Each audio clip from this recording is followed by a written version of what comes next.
Olá, bom dia! Olha o Agronacional chegando para trazer os ares do campo para a sua telinha. Eu sou Priscila Rangel e a gente se encontra agora aos domingos para dar destaque aos assuntos do campo e da cultura agro. E falando sobre o programa de hoje, nós separamos alguns dos melhores momentos da temporada para você. No Repórter Rural, o jornalista Roberto Camargo mostra o bioma da região, o aproveitamento na agricultura, as ameaças a algumas espécies e ao solo. Vamos falar também de uma variedade de soja com desempenho acima do esperado. Você vai conhecer a história do lendário companheiro do sertanejo, o boi carreiro. Vamos mostrar esses animais e suas múltiplas funções em trechos do documentário Boi Carreiro, da Savana Filmes. E tem mais! As frutas do Cerrado são destaque na culinária e viraram sensação em muitos pratos saborosos. Programa imperdível, né? Fica com a gente, o Agronacional tá só começando.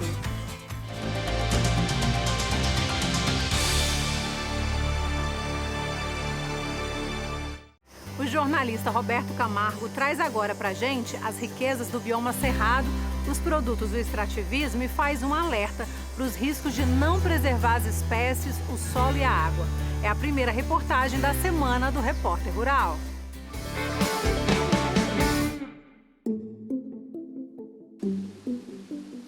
Nada menos do que 2 milhões de quilômetros quadrados, quase um quarto de todo o território nacional. Essa é a área ocupada pelo Cerrado, o segundo maior bioma do Brasil em extensão. Cobre quase toda a região central do país e partes do norte, nordeste e sudeste. A diversidade do ambiente se reflete na diferenciação cultural de povos e comunidades tradicionais com suas próprias formas de organização social. Indígenas, quilombolas e povos do Cerrado ocupam os territórios, vivem dos recursos disponíveis e transmitem conhecimentos e tradições para os descendentes. Felipe, qualquer pessoa aí dos seus 40, 50 anos, quando ouve falar de Cerrado, já tem uma ideia mais ou menos pronta na cabeça, aquela coisa que vem lá das aulas de geografia e tal.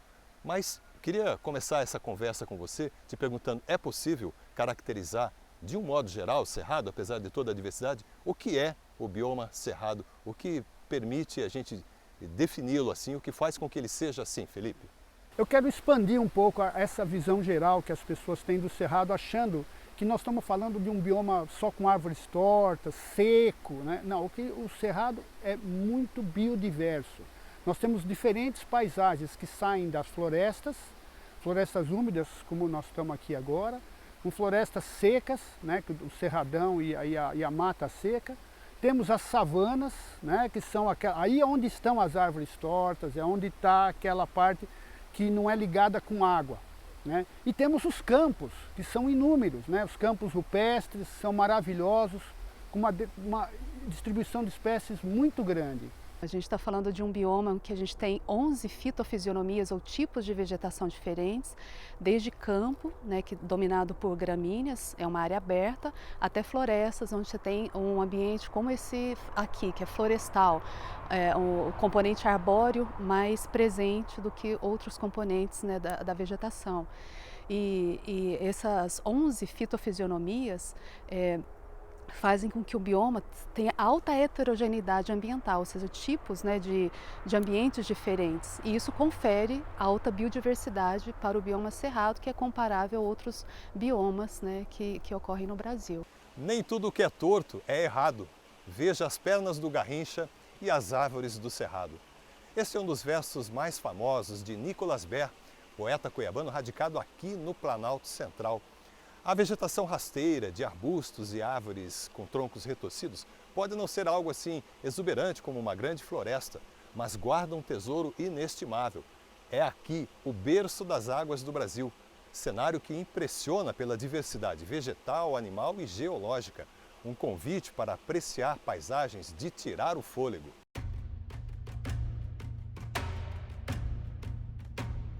Tamanha riqueza e diversidade têm uma explicação. A capacidade das plantas e dos animais em se adaptar às condições do solo, do relevo e principalmente do clima do Cerrado, que tem um aspecto dominante em todas as suas paisagens. O Cerrado tem uma característica muito marcante, que é a sazonalidade climática. Aqui no Cerrado, a gente tem uma precipitação média anual que que varia de 1.200 a 1.800 milímetros. Ou seja, a quantidade de chuva por ano. E ela pode ser, quando você olha esses números, pode ser muito próxima a outros biomas. Mas o que acontece é que essa chuva, ela cai num determinado período, que a gente chama de período chuvoso, que dura 6 meses, e a gente tem um período seco, que dura outros 6 meses do ano. Então essa diferença, a gente tem um período seco e um período chuvoso, isso caracteriza muito o Cerrado, além de outras características, mas essa é muito marcante, o que torna esse bioma sazonal, que a gente fala. E tanto as plantas quanto os animais que ocorrem aqui naturalmente tiveram que se adaptar a essa sazonalidade climática. Nós temos uma época seca bem definida e temos uma época chuvosa que chove aqui quase 1,5 metro, né, todo ano. Então tem muita água no Cerrado, é fundamental para que esse bioma seja do jeito que é. E é desse jeito que aprendemos a conhecer o Cerrado nas suas mais diversas expressões e alternativas de aproveitamento econômico. Os produtos dele extraídos são bastante valorizados, principalmente pelo toque nativo e artesanal que agregam. A gente comercializa castanha de baru, polpa de pequi, óleo de babaçu, méis, né, de abelha nativa, de abelha Europa, cagaita, mangaba. Então esses frutos todos são processados nos estados e eles vêm aqui para Brasília pronto para a gente comercializar. Aqui é, na verdade, um centro de distribuição da agricultura familiar, né? E tudo produzido de forma responsável, respeitando, né, o universo, respeitando os animais. E a gente, assim, é importante também porque a gente sabe que a gente está levando um alimento de qualidade para os consumidores, porque eles são produzidos de forma responsável, né? Povos tradicionais que vivem do extrativismo têm forte identificação com o ambiente do Cerrado, valorizam suas raízes e se unem pelo trabalho para fortalecer as comunidades e preservar o imenso bioma. Eu sou, então, do Médio Meado em Maranhão, eu sou quebradeira de coco e eu vim para Brasília para estudar um pouco mais. E no período que eu estava estudando, foi bem quando o projeto da Cooperativa Central do Cerrado foi montado. E eles descobriram que eu estava aqui, me convidaram para trabalhar, né, na cooperativa. E eu estou aqui até hoje. E assim, eu sou muito orgulhosa de trabalhar aqui na Central do Cerrado, porque por causa da minha história, né? Eu sou filha de cooperados. E aí, então, assim, eu sinto orgulho disso, porque, de qualquer forma, eu estou ligada com a minha comunidade, né? Com o meu povo, com as famílias, né, que são de comunidade tradicional. Então eu acho que isso me faz ter orgulho de trabalhar aqui. Apesar de toda essa riqueza, o Cerrado enfrenta hoje um grande desafio. O avanço das monoculturas agrícolas representa uma ameaça ao bioma. Nós temos uma grande disputa pelo solo do Cerrado, pelo clima do Cerrado, que é a agricultura, né, que nós precisamos para nos alimentar. E ela está com isso fazendo com que algumas áreas de Cerrado desapareçam. Isso é oriundo da nossa ocupação do bioma, da ocupação do Brasil. O potencial do Cerrado para produzir alimentos é imenso, mas explorar isso da forma errada só leva à degradação do solo e da água. Adotar práticas agrícolas adequadas a esse bioma é o caminho para preservá-lo.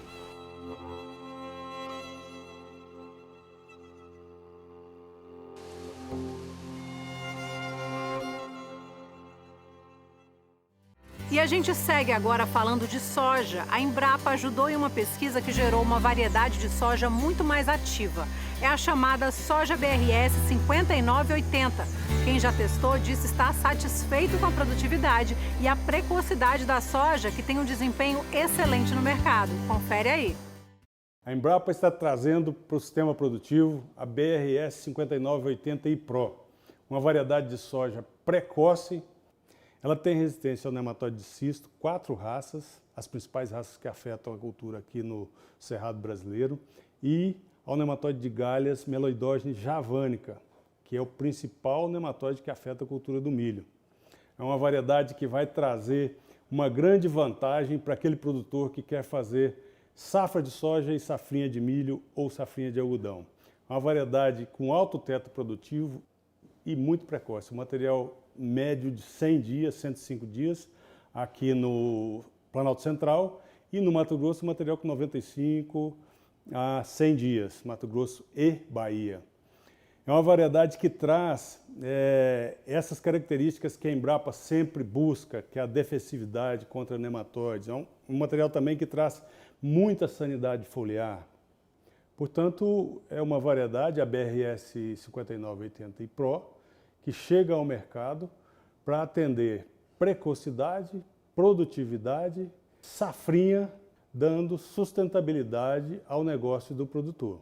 Aqui na fazenda nós estávamos com um grave problema de nematóide, presença de cisto raça 3 em vários campos, e com um plantio de várias cultivares nós não conseguimos obter o resultado que tivemos na 5980. Foi muito bom o desempenho da variedade na nossa região, porque a gente teve uma colheita agora, como está colhendo aqui, a gente está tendo uma produtividade de 80,6 sacos por hectare. Então ela teve uma senescência uniforme na região. O nematóide a gente nem sentiu nada, foi perfeito, por mais que tivesse uma estiagem no começo do plantio, teve uma seca grande aqui na região em torno de 10 dias, a gente teve um desempenho excelente depois, tudo que a adubação que a gente fez, ela correspondeu muito bem na área, e devido a isso a gente escolheu a 5980 para aumentar a nossa região e temos o intuito de aumentar futuramente. Para o nosso sistema de produção foi excelente a implantação da 5980, porque a gente conseguiu o fechamento do ciclo em 107 dias e conseguindo cumprir o prazo da implantação do milho semente, que já vai ser implantado na próxima semana, com uma excelente produtividade, e era tudo o que nós esperávamos para a implantação de uma outra cultura no prazo determinado. Então é uma soja com desempenho excepcional, e com a Embrapa, com essa pesquisa, nos ajudou muito e solucionou um problema que estava presente há vários anos na fazenda. Hoje, sempre na palavra sustentabilidade, e aqui queremos reiterar a importância que a Embrapa dá à questão da sustentabilidade. Não é importante uma soja produtiva, é importante uma soja que seja produtiva e que deixe margem para o produtor ter sustentabilidade no seu negócio, continuar a sua atividade de produção de alimentos tão nobre para o nosso país e para a humanidade. Passa boi, passa boiada. Quem já não cruzou nas estradas do interior com os animais que levam carroças com produtos, sementes, toras de madeira, insumos para a lavoura? Enfim, a carga pode ser a mais pesada, mas o boi segue firme e amigo do carreiro, que sempre tem orgulho de falar do animal. Pois é isso que a gente assiste agora no primeiro trecho do documentário Boi Carreiro, gentilmente cedido pela Savana Filmes.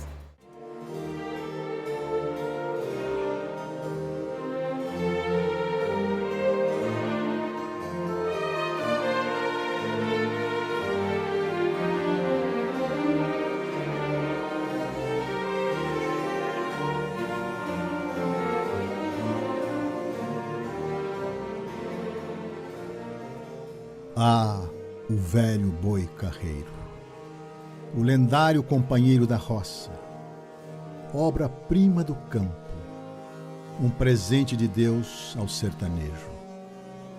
Um guerreiro, um bravo, destemido, coração de leão. O boi de carro é prudente, não se abateu com a evolução dos tempos. E mesmo velho e cansado, ainda respira o cheiro do orvalho no sertão. Se mantém no serviço da roça, suspira a poeira do tempo. O boi carreiro é um sujeito de coragem, garboso, um sábio. Basta uma ou duas lições, o resto é com a vida. O boi, ele é muito mais feliz do que um de nós, porque ele não tem mágoa. O boi não tem mágoa.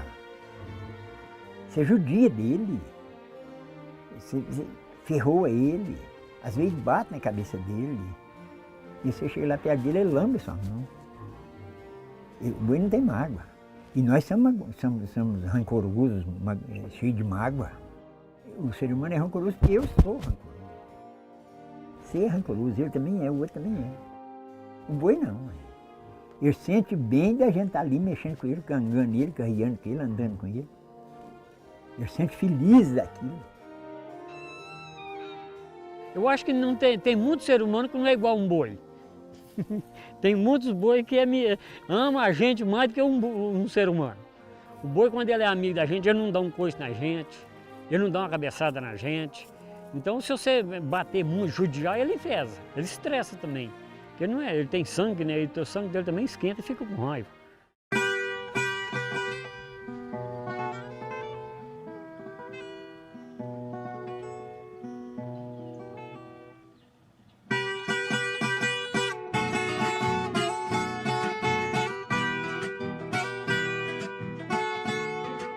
O boi carreiro, este sujeito simples, crescido no mato, é parte fundamental do avanço da civilização humana.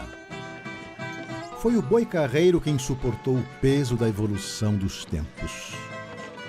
Afinal, seu porte vigoroso e suas passadas fortes e cadenciadas ainda conduzem o velho carro de madeira rústica pelas terras infindáveis de matas e espigões. Não há como separá-los. Um é parte do outro. Quando se atrelam, formam uma liga. As juntas se unem ao carro e dão origem a um dos mais nobres patrimônios do universo rural.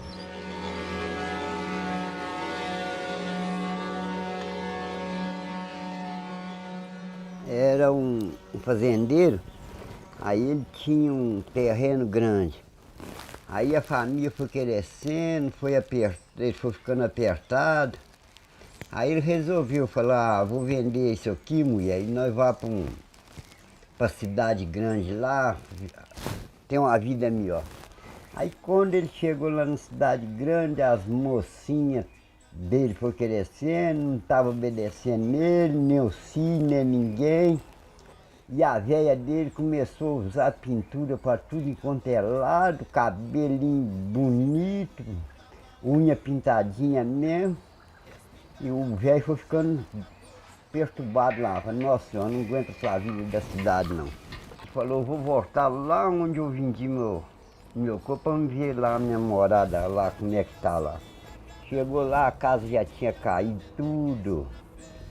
Aí ele falou, eu vou lá debaixo da paneira velha para me ver. Aí chegou lá, achou o resto do carro velho lá debaixo da paneira lá. Chorou um bocado lá debaixo da paneira, naquele resto de carro velho lá. Aí depois ele fez uma música lá para ele lá, eu não lembro direito como é que é não, mas eu sei que fala no carro velho, debaixo da paneira abandonado. Aí foi preciso vender o sítio, acabar com tudo e vender meu gado. A mulher começou a usar pintura, cruz credo, Ave Maria. Ficou com medo da mulher, né? Não ganho nem pra comer, já não sei o que fazer, tô ficando quase louco. É só luxo e vaidade, penso até que a cidade não é lugar de caboclo.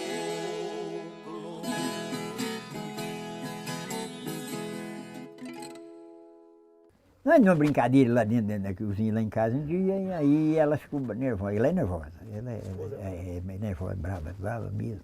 Então lá ela pegou e falou, ela me chama de Barquiara. Se o Barquiara não largar esses boi, ele tem que largar ou eu ou os boi. Falei, não quero ser dois. Não, mas eu não aceito mesmo. Falei, não, então vamos fazer o seguinte, não pode ser 6 duas, eu sei o carro de boi? Não, é só eu sou os boi. Falei, então vou com os boi mesmo. Porque mulher toda a banda tem, e boi eu tenho só aquele lá, como é que eu faço? Não posso ficar sem ele não. Mas não foi, isso não foi brincadeira não, foi original mesmo. Agora vamos descobrir o destino das frutas do Cerrado na cozinha da região. Tem receita com peixe na telha, tem prato com salada e uma sobremesa de arroz doce só com ingredientes do Cerrado. Além de serem ricas em nutrientes, essas frutas podem ser uma boa opção para começar um negócio, hein? Dá só uma olhada. Numa hora dessas, eu queria que a televisão transmitisse cheiros também para vocês sentirem o aroma sensacional que está aqui. A gente está no laboratório de dietética da Faculdade de Nutrição da UFG. O pessoal está preparando um peixe na telha, uma salada e um arroz doce. Todos com ingredientes típicos do Cerrado. Eu já estou pronta, coloquei a touca preparada para conferir. Vamos lá? peixe na telha, prato tipicamente goiano, ganha um toque diferente com as cagaitas. E que tal calda de pera do Cerrado na salada? Bom, a pera do Cerrado, no caso, o grande diferencial dela é, na verdade, a textura, o paladar. Frutos do Cerrado, tipicamente, eles têm um sabor mais voltado para um lado ácido, né? Eles são doces também, mas esse ácido ele proporciona ao mesmo tempo um pouco de azedo, né? Assim como a pera do Cerrado, o araçá tem um pequeno azedo no final, combina muito bem com vegetais, assim como o vinagre, que a gente tem esse azedo também, a gente coloca ele. O arroz doce vem amarelinho e acompanhado do cajuzinho do Cerrado. Bom, no arroz doce de diferente vai o açafrão da terra, que não é um produto nosso, goiano, mas ele ficou regionalizado, porque a gente tem uma produção muito grande em Mara Rosa, então a gente usa pela questão sensorial, dá um sabor, um toque diferente na receita. Tem a compota de cajuzinho também, que é servida junto com esse arroz doce e traz um sabor muito especial. Tudo isso está num livro de receitas e é resultado de pesquisa científica. Sou professora Raquel Santiago, da Faculdade de Nutrição aqui da UFG. Bom, esse projeto que nós desenvolvemos aqui, ele agora, na verdade, está se encerrando. É um projeto que começou em 2013, numa demanda vinda do Ministério do Meio Ambiente, onde nós tínhamos como objetivos principais trabalhar uma tabela de composição nutricional de alimentos da biodiversidade brasileira, desenvolver ferramentas e estratégias para a criação de políticas públicas que incentivem a conservação dessas plantas pelo uso, e uma das estratégias, além das políticas públicas, foi o desenvolvimento desse livro de receitas que vocês viram a gente trabalhando com eles aqui um pouquinho hoje, né? E esse projeto é um projeto que faz parte de um projeto bem maior, um projeto internacional chamado Bioversity for Food and Nutrition, que aconteceu simultaneamente em 4 países de grande biodiversidade: o Brasil, o Quênia, o Sri Lanka e a Turquia. Tem o potencial e a descoberta culinária em que cada um pode brincar na sua casa e fazer, basta misturar sabores, e para isso a gente teve um parceiro essencial nesse projeto, que foi o Instituto Federal, né, onde professoras gastrônomas do Instituto Federal desenvolveram todo esse material conosco, a professora Rebeca e a professora Selena, onde nós tivemos várias situações de degustação, de sentir os sabores, de identificar aonde esses ingredientes poderiam participar de uma forma equilibrada e que a população aceitasse melhor, sem ser um choque, já que se perdeu, né, durante os anos o consumo desses frutos nativos, se perderam para as exóticas. Meu nome é Selena, eu sou professora no Instituto Federal, no campus Goiânia. Mais especificamente, eu atuo no curso de Técnico em Cozinha, na modalidade EJA. O projeto BFN é um projeto que surgiu de fazer com que as populações usassem os frutos que são tidos como inferiores. Hoje em dia a gente quer a uva importada, a pera argentina, enquanto frutos maravilhosos como a cagaita, o buriti, terminam que ficam para o segundo lugar. Tem até uma história interessante que uma vez eu pedi para os alunos trazerem cagaita para uma aula para a gente fazer uma preparação, e a aluna pôs a mão na cintura e falou assim: uai, mas isso é coisa de dar pro gado. Não, isso não é coisa de dar pro gado, isso é coisa da gente comer e comer bem.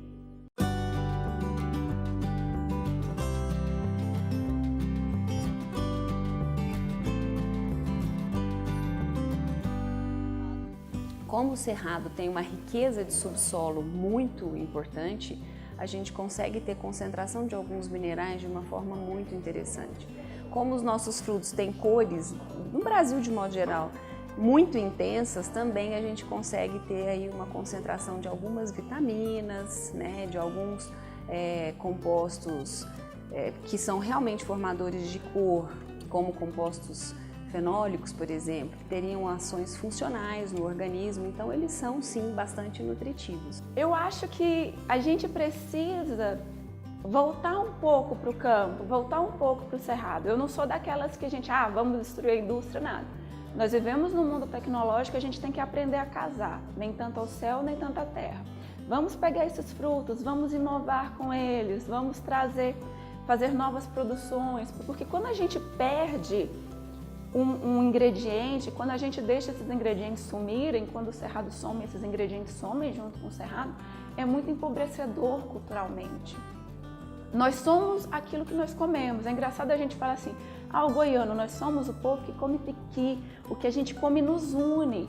Então, uma maneira de trazer essa cultura de volta, de alimentar isso de novo, de estar integrado no completo, no meio, mas ao mesmo tempo ter o direito de sermos nós mesmos. E parte do que faz um povo é aquilo que ele come.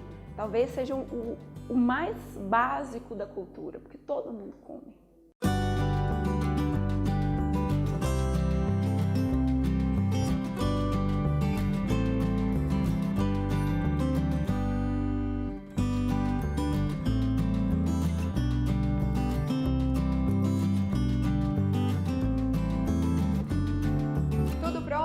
Chegou a hora, esse é o melhor momento. Vamos experimentar, gente?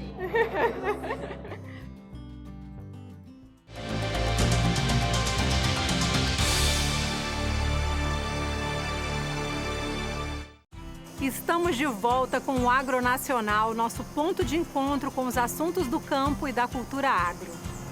E se você gosta do programa, já nos acompanha aqui pela TV Brasil, mas quer também assistir online, basta procurar o Agronacional no YouTube ou pelo aplicativo TV Brasil Play. Mas isso só depois de assistir o que a gente separou para você agora, tá? Isso porque no Repórter Rural nós vamos acompanhar o impacto do setor agropecuário na economia e iniciativas em prol do equilíbrio socioambiental do local. Vamos mostrar o cultivo das plantas forrageiras no Cerrado. E vamos saber mais sobre o boi carreiro, animal que segue ao longo da história da humanidade, puxando carroças que mudaram com o tempo. É o documentário Boi Carreiro da Savana Filmes. Você vai ver ainda plantas que crescem no cerrado com menos água e mais resistência. E tem mais, o poder das cooperativas para criar boas oportunidades de negócios. Continua aí com a gente, hein?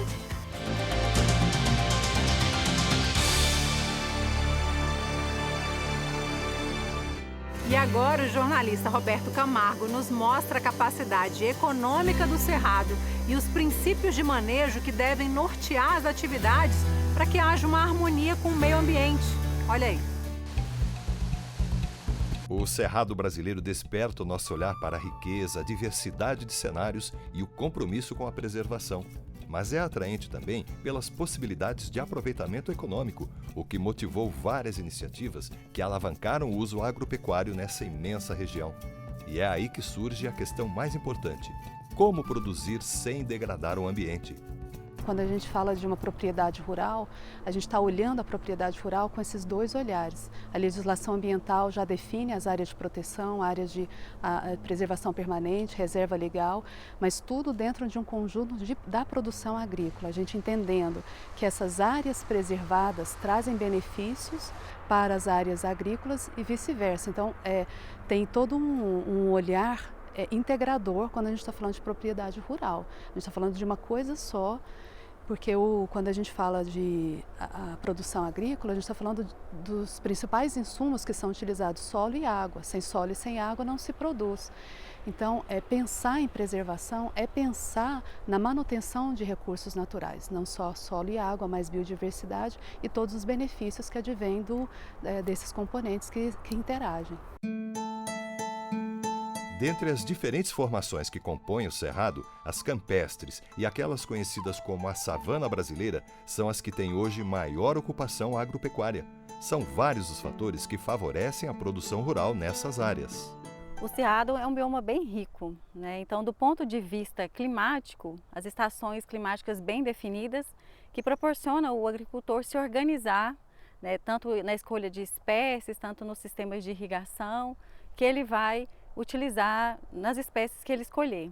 Nós temos a questão da topografia, então os solos do Cerrado são solos profundos e bem drenados, é um terreno plano, então facilita a mecanização agrícola, então não tem impedimentos físicos que impeçam, por exemplo, uma aração, uma gradagem no preparo inicial de solo. E do ponto de vista da irrigação, as práticas de manejo conservacionista também são muito importantes nessas terras. Mesmo planas recebem terraceamento, curvas de nível. e o clima favorece uma ampla variedade de espécies, né? Então, espécies anuais, espécies perenes, espécies que já eram acostumadas em climas mais frios, já temos cultivares que foram desenvolvidas para o bioma cerrado. Então é o celeiro, né, agrícola do país. A expansão da atividade agropecuária no Cerrado nos últimos 50 anos se deu por vários fatores. Entre os mais importantes, podemos citar a migração de agricultores de outras regiões, como o sul do país, atraídos pelo baixo custo de aquisição de terras. O avanço da infraestrutura na região e os programas de incentivo também ajudaram, assim como os esforços da pesquisa científica para desenvolver tecnologias adaptadas ao ambiente do Cerrado e atender a demanda mundial por alimentos e matérias-primas. Um dos focos da pesquisa agropecuária no Cerrado foi entender como lidar com solos formados há muito tempo pela ação das intempéries climáticas. A ação contínua de sol, chuva e vento nessas formações, em um relevo relativamente plano, explicam o desgaste e a baixa fertilidade da terra, que exige a adaptação das espécies vegetais, tanto as naturais do bioma como as plantadas. Os solos dos cerrados eles são intemperizados, então para as plantas nativas que evoluíram no bioma cerrado, ele é um solo maravilhoso. Acontece que as culturas que vieram para cá, as domesticadas, elas exigem um pouco mais de nutrição. Mas tudo isso é facilmente corrigível, né? Então nós temos os sistemas de calagem, de gestagem, que são tecnologias desenvolvidas no bioma cerrado justamente para adaptar essas espécies como o arroz, a soja, o trigo, que são domesticadas e externas desse ambiente, são espécies exóticas, mas se adaptaram muito bem aqui com essas práticas de manejo. Manejar bem o solo, a água, a vegetação natural e as culturas. Essa é a diretriz para os produtores do Cerrado implantarem boas práticas agrícolas em suas propriedades. E o segredo para produzir bem e preservar. O mais importante, Roberto, ao invés de pensar no uso, talvez seja pensar no manejo. Que tipo de manejo eu vou dar para aquela área? A gente já citou aqui da conservação do solo. Então, práticas que minimizem a degradação do solo, como o plantio direto, o terraceamento, todos esses tipos de manejo e boas práticas agrícolas são indicadas para você preservar, né, a qualidade do solo, a quantidade de água. Então vai muito mais para o manejo que você se dedica àquela área do que o uso em si, né? Acaba que se você usar de uma forma incorreta, degradar muito o solo, isso vai ter consequências para você, para o seu vizinho, quando a gente está falando de produtor rural. Essa preocupação em não degradar e nem esgotar o ambiente de onde se tira o sustento da família é algo que faz parte da cultura dos povos e comunidades tradicionais. Para eles, o desenvolvimento econômico não vem apenas da ciência que melhora o saber natural, é fruto também da organização do trabalho que ajuda a colocar os produtos no mercado e otimizar os negócios. A gente tem várias frentes de atuação e clientes importantes. A gente está fazendo exportação também de castanha de baru para os Estados Unidos, estamos fazendo exportação de capim dourado para a França e temos outras lojas espalhadas em São Paulo, no Rio, em Minas, que são clientes, não são lojas específicas da Central, mas são clientes fortes e importantes para fazer o trabalho da Central do Cerrado acontecer. A busca por práticas agrícolas sustentáveis é o caminho para que o Cerrado produza alimentos de modo a conservar o ambiente e manter a vida e a tradição dos povos que dele e nele vivem. Práticas agrícolas sustentáveis são as que respeitam os princípios de preservação do bioma. Do extrativismo natural a sistemas integrados e a domesticação de plantas nativas, há muitos caminhos para produzir alimentos no Cerrado sem o risco de degradação ambiental.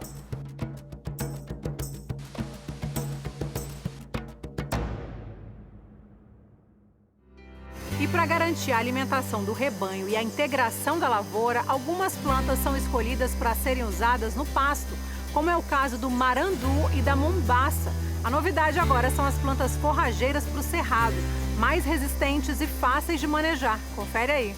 Meu nome é Gustavo José Braga, sou pesquisador da Embrapa Cerrados e hoje a gente vai ter um bate-papo aqui sobre as últimas cultivares de plantas forrageiras lançadas pela Embrapa. Se fizer um retrospecto nas últimas décadas, a Embrapa lançou vários materiais de plantas forrageiras. Talvez dentre os mais emblemáticos, a gente pode citar a cultivar marandu em 84, na década de 90, a cultivar mombaça, que trouxe para o setor a possibilidade de intensificar o uso das pastagens.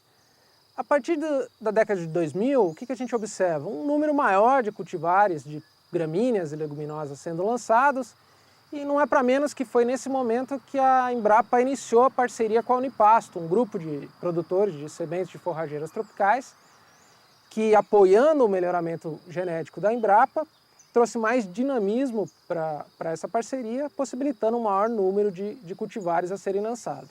Analisando então o mérito da planta forrageira, para ela ser lançada, ela precisa ter alguns requisitos básicos, vamos chamar de características principais. Então eu posso nominar produção, em primeiro lugar, qualidade, resistência a pragas e doenças, adaptação e persistência. Chama atenção para um aspecto bastante interessante que vem sendo levado em conta nos últimos anos, que é a facilidade de manejo. Portanto, uma série de condições capacitam a planta a, de fato, ser considerada uma boa forrageira. Considerando esses últimos lançamentos feitos pela Embrapa nas últimas décadas, hoje a gente tem uma diversidade de materiais de plantas forrageiras maior no mercado de sementes. Portanto, dá a chance da gente diversificar o uso dessas forrageiras na propriedade. Cada uma delas com um diferente propósito de uso. Por exemplo, para uso como capineira, para uso em pastejo, nos diferentes métodos de lotação, seja a lotação contínua ou lotação rotacionada, para sistemas em cultivo integrado, como são a integração lavoura-pecuária, a integração lavoura-pecuária-floresta, para uso em silagem, as leguminosas como uso em banco de proteína ou em consórcio com gramíneas. Portanto, essa diversificação oferece ao produtor um maior ferramental para poder utilizar na alimentação do rebanho. Dentre os últimos lançamentos da Embrapa, a gente quer enfatizar alguns deles. Dentre as braquiárias, eu chamo a atenção para a BRS Paiaguás, uma cultivar de braquiária brisanta, que tem uma capacidade de produção diferenciada no período da seca. A BRS Piporã, que é um híbrido oriundo de um cruzamento de braquiária rosiziensis com braquiária brisanta, e seu diferencial é a resistência à cigarrinha das pastagens. Dentre os pânicos, nós temos a BRS Zuri, que é um material resistente à mancha das folhas, a BRS Tamani, que também é um pânico máximo e um material de porte baixo, e a BRS Quênia, que é um material de excelente produtividade, com muitas folhas e poucas hastes. A respeito da capacidade produtiva desses materiais, a gente pode fazer comparativos com materiais mais antigos. A BRS Paiaguás, por exemplo, quando comparada ao Piatã, ela apresenta no período da seca cerca de 75% a mais de ganho de peso individual que os animais mantidos no pasto de Piatã. Já a Ipiporã, ao longo do período das águas e do período da seca, apresenta cerca de 17% de aumento no ganho de peso dos animais. Esse desempenho melhor dos animais no Ipiporã é muito em função do melhor valor nutritivo dessa forrageira em relação a cultivar marandu. A alegria do carreiro é ver o boi cantar enquanto puxa a carroça. Os sons dos bois ecoam no campo e são parte da história de gerações de famílias. Muito disso já mudou e até os carros puxados pelos bois já foram bem diferentes. Mas a parceria do homem do interior com o boi permanece. Vamos a mais um trecho do documentário Boi Carreiro, gentilmente cedido pela Savana Filmes.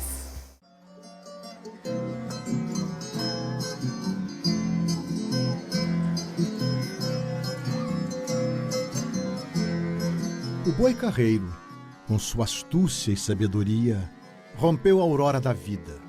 Seus cascos pisaram o tempo e os terrenos inférteis.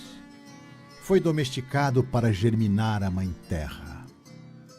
Nascia a agricultura, as primeiras lavouras, o alimento produzido por mãos humanas, o início de um novo ciclo. E entre o homem e o fruto, o boi de carro, amigo inseparável no arado do chão. O ser humano sempre foi muito inventivo, né? Então aí, você pega as eras antigas, a paleolítica, aí, a coisa de 10 mil anos antes de Cristo, o homem já começou a domesticar animais, arrastava, né? Começou a trelar animais, começou a usar aí esse animal para ajudar na lida. Quando esse homem se fixou, deixou de ser nômade, esse homem começou a usar instrumentos, né, para produzir no local, assim, começou a usar o animal. E nesse animal, aquele que já fazia os arrastes com a mão própria, passou a usar os animais para fazer esse arraste. E com esse arraste, com galhadas de pau, né? Com certeza ele usou a natureza, usou a pedra, usou a galhada de pau, usou os estrados, usou o rolete, veio o eixo, disso aí originou uma roda. Né? E até os dias de hoje, você vê, veio aí, nós estamos com esse carro aqui hoje, isso foi uma evolução, né? Isso não foi feito aqui, coisa recente, isso é coisa aí de 10, 12 mil anos atrás, que vem evoluindo, né? E o homem reinventando a forma de transportar cada dia mais fácil e usando a tração animal.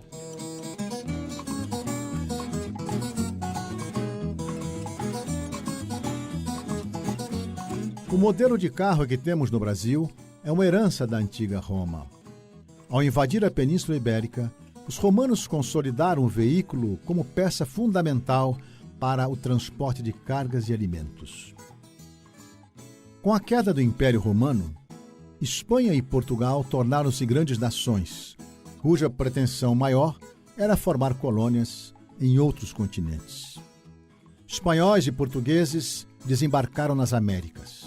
Trouxeram o gado, os carros, além de ferreiros e carpinteiros.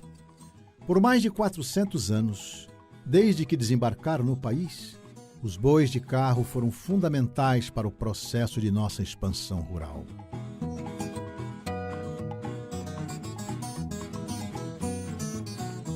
Os dias seguiam, e a cada novo alvorecer, mais bois se enfurnavam no serviço da roça.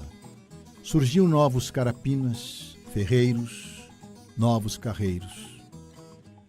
Foi-se então o tempo da colônia e do império. Veio a república, e o boi de carro sempre cumprindo sua missão. A vida de carreiro é muito sofrida. Esses carros pesados, né? Até você guardar umas cangas era difícil, porque era 12 boi, são 6 cangas. Canga pesada, aquele carro era pesado. Os boi também eram boi de 30 arroba, né? Boi pesado mesmo, que inclusive uma boiada que eu caía com ela, teve 2 boi, foi vendido, 33 arroba cada um. Quando eu estava com 16 anos, é que eu fui comprar meu primeiro par de botina. Então, 1 cruzeiro por dia. E a botina custava 19 cruzeiros. Eu paguei com 19 dias de serviço. Era custoso, era tudo na mão. Furar no formão. Aí gastava aí, para fazer um carro de boi desse, 30, 35 serviços. Conforme o tamanho do carro e conforme a madeira. Aí, costume de ter, a ferragem uns 10, a 40 serviços. Mas só que tinha que trabalhar das 6 às 6.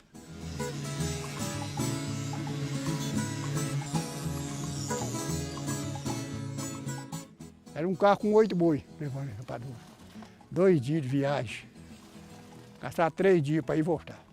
Para ir nós gastava 2, para voltar nós íamos um dia. Tinha lugar que não tinha estrada, tinha que cavacar caminho de enxadeco para passar os carros. Tinha lugar que tinha ponto quebrado, nós passávamos assim mesmo e voltava. Só que quando voltava, e meu pai vinha a cavalo comprando porco, comprando bezerro, comprava aroeira e vinhaco e arame. Agora nós acompanhávamos o rastro do burro dele. Se agora não encruzilhado, olhava. Se tivesse um ramo na estrada, podia olhar que tinha o rastro do burro, para onde é que tinha virado. Ali nós acompanhávamos o rastro do burro. Primeira fazenda estava lá esperando. Levava esse bezerro no carro de boi, piava e punha dentro do carro. Porco, não tinha sol quente, não tinha nada. Põe no carro, levava. Quando ele agarrava a afrontar muito, tem um pau de baba-timão, pegava e jogava os galhos de pau de baba-timão por cima dos porcos, aí eles pararam de afrontar. E você pode ver, o boi é tão... E coisa, você pega ele cedo, ele anda o dia inteirinho, enquanto ele está andando ali, ele não faz a necessidade dele, né? Por causa do outro que vem para trás dele. Aí ele respeita o que vem para trás. Aí a hora que você para lá num lugar, aí é que cada um está urinando, outro está coisa ali, mas parado naquele lugar, mas andando ele não corre por causa dele. Ele respeita o que está lá para trás dele.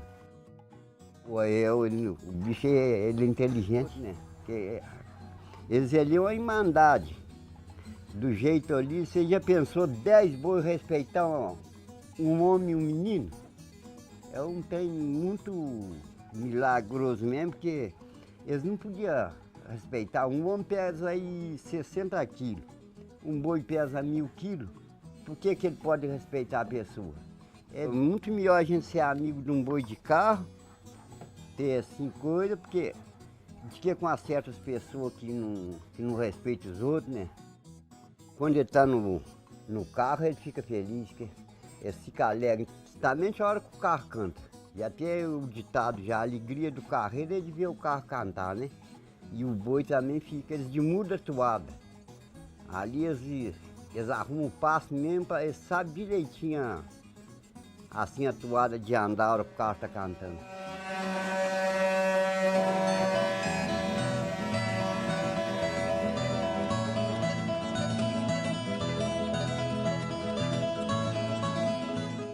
E olha, persistir é necessário mesmo em condições difíceis, como é o caso das sementes plantadas em terras secas e pouco férteis. Há um novo trabalho de pesquisadores mostrando que no Cerrado há grãos altamente produtivos e que podem ser cultivados com menos água. Confere aí. As pesquisas da Embrapa buscam respostas para enfrentar as mudanças no clima. A minha contribuição hoje é basicamente apoio ao melhoramento genético de plantas. Os pesquisadores já desenvolveram novas gerações de plantas que crescem com menos água. Há muitos anos realizam testes retirando de plantas mais tolerantes à seca os genes e os colocando em outra para torná-las mais resistentes. A cana-de-açúcar, a soja, o café, o trigo, entre tantas outras culturas, já não precisam de tanta água para crescerem.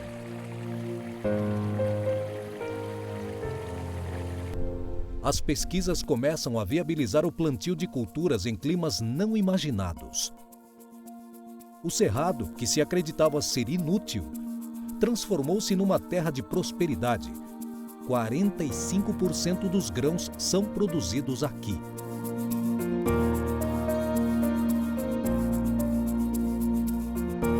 A autossuficiência do trigo no Brasil passa pelo Cerrado também. A região tem potencial para produzir mais de 5 milhões de toneladas de trigo de excelente qualidade e tornar o país livre das importações. Nós conseguimos alcançar produtividades aqui em torno de 7 mil quilos por hectare, enquanto a média nacional está em torno de 2,5, 2,8 toneladas por hectare. O trigo no Cerrado é irrigado e colhido na entre-safra. Inicialmente os projetos, as lavouras aqui produziam 7 toneladas utilizando 500, 550 milímetros de água. Hoje nós produzimos as mesmas 7 toneladas utilizando 400 milímetros de água. Bom é observar essa busca cada vez maior por eficiência no campo, né? Isso passa também pela união dos agricultores, que percebem que juntos podem fazer mais. As cooperativas têm sido uma opção para melhorar a coleta e distribuição dos produtos, por exemplo, o que também gera aumento nos lucros dos pequenos produtores. As cooperativas têm sido fundamentais para auxiliar principalmente a agricultura familiar a escoar a produção, e um dos exemplos é o da família Botti. Estamos na Colônia Rodrigues, em Campo Magro, cidade da região metropolitana de Curitiba. Aqui fica a propriedade do seu Alceu, que desde criança trabalha no campo. Uma tradição que vem de família. Desde criança acompanhando os pais durante a lida diária, né? Não tinha ninguém para cuidar a gente em casa, então você tem que acompanhar os pais no dia a dia, nos afazeres da lavoura. Seu Alceu trabalha com a agricultura orgânica, produz cerca de 20 toneladas de tubérculos e 10 toneladas de hortaliças e cereais por ano, tudo com a ajuda da família. Eu, minha esposa e minhas 2 filhas, quando elas podem ajudar, porque estudam, né, fazem faculdade e tudo, então aqui é prioritariamente a família que conduz, além dos outros familiares, aí minhas cunhadas ajudam nos afazeres aqui também, quando se faz necessário. Como percebemos, Seu Alceu é um pequeno produtor. Para ele, é mais difícil vender os produtos em grandes mercados.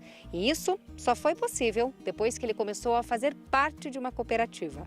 A Cooperativa de Produtores Orgânicos e de Produção Ecológica surgiu em 2014 para auxiliar produtores iguais ao Seu Alceu. Os agricultores hoje eles têm dificuldades, como todos os agricultores, de acesso ao mercado, de acessar a comercialização, né? Alguns com algumas restrições de produção, com tipologia da região e tudo mais, né? Hoje, 320 agricultores são associados. Eles produzem mais de 950 toneladas de produtos por ano.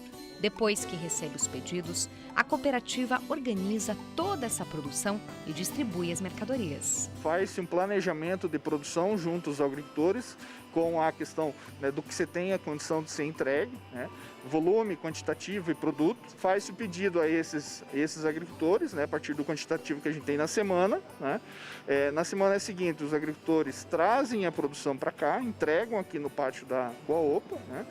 A gente dá entrada no sistema, a gente lança lá. Se não fosse a cooperativa, nós não teríamos para onde vender e escoar a produção. Em 6 anos de trabalho, a cooperativa só tem motivos para comemorar os resultados e, principalmente, a diferença que tem feito na vida dos produtores. Temos relatos de famílias onde que jovens estavam trabalhando fora da propriedade, ou seja, trabalhando na cidade, vivendo na cidade, com essa condição e essa garantia que as vendas institucionais dão aos agricultores familiares, esses jovens retornaram à propriedade, a trabalhar com o pai, com a mãe, no sítio.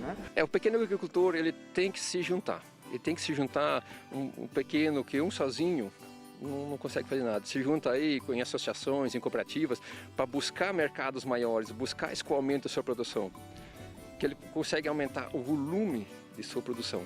Então, aumentando o volume, ele vai aumentar a renda, vai aumentar a renda para a família, manter a família na propriedade, que os filhos não precisem sair da propriedade, buscar renda na cidade para conseguir ter alguma coisa, um sonho realizado na vida. E por hoje o programa fica por aqui, mas já temos nosso encontro marcado, porque o Mundo Agro passa pela tela da TV Brasil. Eu sou Priscila Rangel e desejo a você um excelente dia. Tchauzinho!